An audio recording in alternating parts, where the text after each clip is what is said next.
खबरों का सिलसिला आगे बढ़ाएंगे और अभी आपको बताएं कि गुजरात में इंसानियत की तस्लील का एक और वाकया सामने आया है। नवाही कस्बे लद्दा में चोरी के इल्जाम में नौजवान पर तशद्दुद किया गया है। जमींदारों ने नौजवान को उल्टा लटका दिया है। अपडेट कर रहे हैं आपको गुजरात से, जहां पर इंसानियत की तस्लील का एक और वाकया पेश आया है। नवाही कस्बा है लद्दा, जहां पर चोरी के इल्जाम में एक नौजवान पर तशद्दुद किया गया है और ये मनाजिर भी आप देख सकते हैं। इस नौजवान को जमींदारों की जानिब से उल्टा लटका दिया गया है। इरफान हफीज वक्त न्यूज के नुमाइंदा हमारे साथ मौजूद हैं। इरफान, खुद ही सजा तजवीज कर दी इन जमींदारों ने, खुद ही अदालत लगा ली, क्या यहाँ पर पुलिस की रिट मौजूद नहीं है?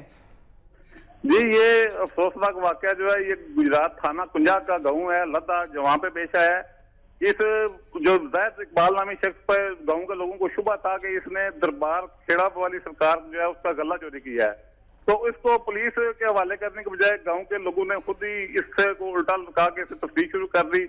अभी जो खबरें जो नशर हो रही हैं उस पर थाना जो है वो कुंजा हरकत में आया है और मुद्दई को वो ढूंढ के इस पे खिलाफ कार्रवाई करने की कोशिश कर रहे हैं। जी शुक्रिया आपका इरफान हफीज, अपडेट कर रहे थे आप गुजरात से, जहां पर इंसानियत की तस्लील का एक वाकया पेश आया है और ये मनाजिर भी आप देख सकते हैं। इस नौजवान को उल्टा लटकाया गया है जमींदार की जानिब से।